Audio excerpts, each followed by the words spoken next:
प्रधानमंत्री नरेंद्र मोदी ने अपने संबोधन में बहुत बड़ी बात कही। उन्होंने कहा देश में अभी भी दिमागी नक्सली एक्टिव हैं, मौके की तलाश में रहते हैं दिमागी नक्सली। प्रधानमंत्री ने कहा युवाओं को भ्रमित करने की कोशिश करते हैं, गलत रास्ते पर ले जाने की कोशिश में है ये। इन दिमागी नक्सलियों से हमें सावधान रहना होगा, इन नक्सलियों को पहचानना होगा। सुनिए जरा। मेरे प्यारे देशवासियों, लेकिन इस चुनौती को हमने कम नहीं आंकना है। इस चुनौती से हमें और भी सावधान रहने की जरूरत है। वर्षों तक देश की सत्ता में माओवादी सोच के लोग गलियारों में अपनी जगह बना करके बैठे थे। सरकारी कमेटियों में सलाहकार के रूप में भी ये माओवादी सोच ने नीतियों को प्रभावित किया था। मेरे प्यारे देशवासियों, जंगलों में हमें हथियारी नक्सलों का खात्मा बुलाने में, उस संकट से देश को मुक्त कराने में सफलता मिली है। लेकिन हथियारी नक्सल तो गए, लेकिन दिमागी नक्सल, ये दिमागी नक्सल मौके की तलाश में है।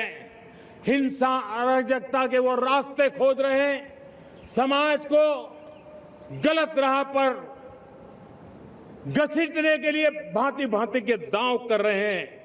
इन दिमागी नक्सलियों को पहचानना होगा, इन दिमागी नक्सलियों को आइसोलेट करना होगा और राष्ट्र को विकसित राष्ट्र बनाने की मुख्य धारा की ओर देश की युवा पीढ़ी को जोड़ना होगा।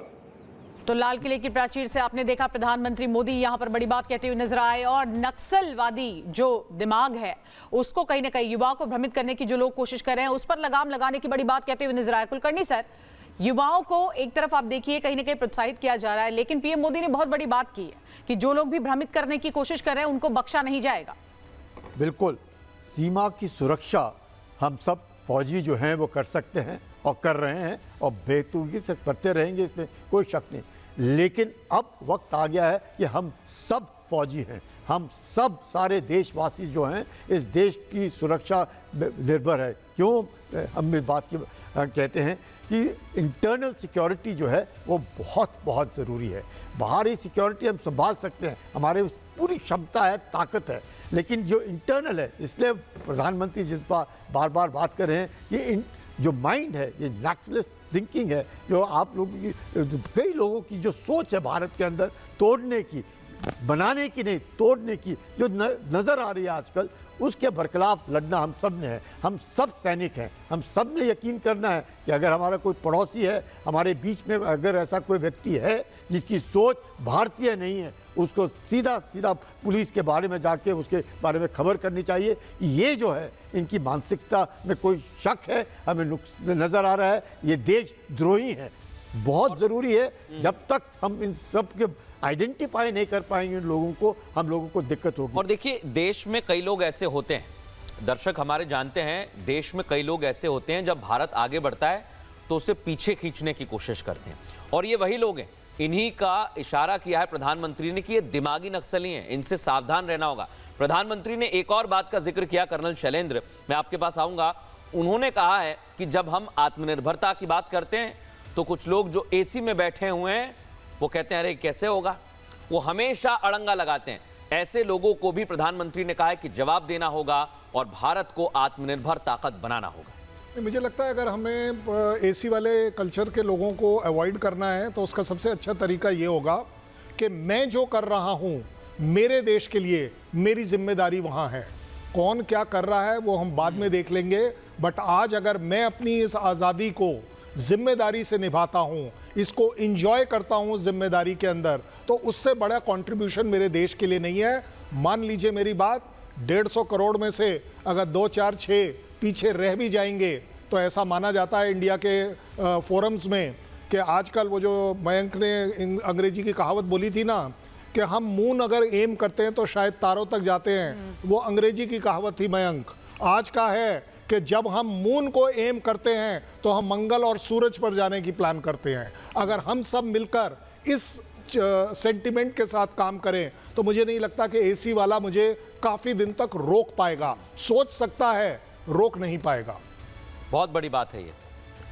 बिल्कुल साफ तौर पर। और देखिए, लाल किले की प्राचीर से सप्त धाराओं की चर्चा भी की प्रधानमंत्री मोदी ने, और क्या कुछ कहा इस पर लगातार राम अपडेट हम दे रहे हैं। बिल्कुल, सप्तधारा, उन्होंने अलग अलग शक्तियों का जिक्र किया है, अलग अलग शक्तियों के बारे में बताया है, जिसमें पहली शक्ति उन्होंने कहा कि मैन्युफैक्चरिंग सेक्टर में हमारी गति निरंतर बढ़नी चाहिए, मैन्युफैक्चरिंग लगातार, उस पर हमें काम करना पड़ेगा। बिल्कुल। दूसरी शक्ति है कृषि उत्पादन। सप्तधारा की तीसरी शक्ति प्रधानमंत्री ने बताई एआई, और सप्तधारा की चौथी शक्ति थी गति शक्ति। सप्तधारा की पांचवी शक्ति रही रक्षा शक्ति, और छठवीं शक्ति को नाम दिया ब्लू इकोनॉमी, और सप्तधारा की सातवीं शक्ति को बताया सॉफ्ट पावर। सुनिए। जब मैं सप्तधारा की बात करता हूं, सप्तधारा की पहली शक्ति है मैन्युफैक्चरिंग पावर। मेरे प्यारे देशवासियों, हमें मैन्युफैक्चरिंग सेक्टर को बहुत आगे बढ़ाना होगा, और प्रोडक्शन बढ़ाने के साथ साथ हमें छोटे छोटे पुर्जे भी बनाने हैं और बड़े बड़े प्रोडक्ट भी बनाने हैं। पूरा वैल्यू चेन हमारा होना चाहिए। इसके लिए मैं 3 चीजों पर विशेष जोर देना चाहता हूं।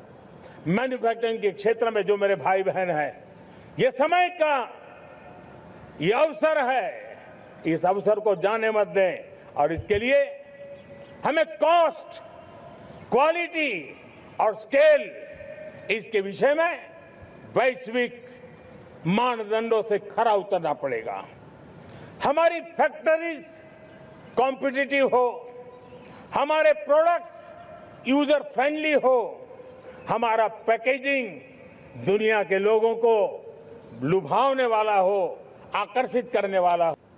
इस सप्तधारा की दूसरी शक्ति है कृषि और फूड प्रोडक्शन, फूड प्रोसेसिंग। हमें इस दिशा में आगे बढ़ना होगा। हमारे किसानों ने, अब दुनिया के बाजार खुल चुके हैं, एफटीए के कारण हमें एक बहुत बड़ा मार्केट मिल रहा है। हमें वहां पहुंचना है, हमें उस जगह को हाथ लगाना है। हमें खेत से लेकर एक्सपोर्ट मार्केट की ओर जाना होगा। हमारे पारंपरिक खान पान हो, हमारे मिलेट्स हो, हमारे मसाला हो, हमारे फल हो, फूल हो, क्या कुछ नहीं है हमारे पास, वो ग्लोबल ब्रांड्स बनने चाहिए। हमारे किसान केमिकल फ्री खेती को बल देंगे, दुनिया में इनकी मांग और बढ़ने वाली है। और जो ग्लोबल पैरामीटर्स के अंदर हर प्रकार से सिद्ध होने वाले हमारे एग्रो प्रोडक्ट होंगे, तो दुनिया में हम आसानी से पहुंच पाएंगे। सप्तधारा की चौथी शक्ति है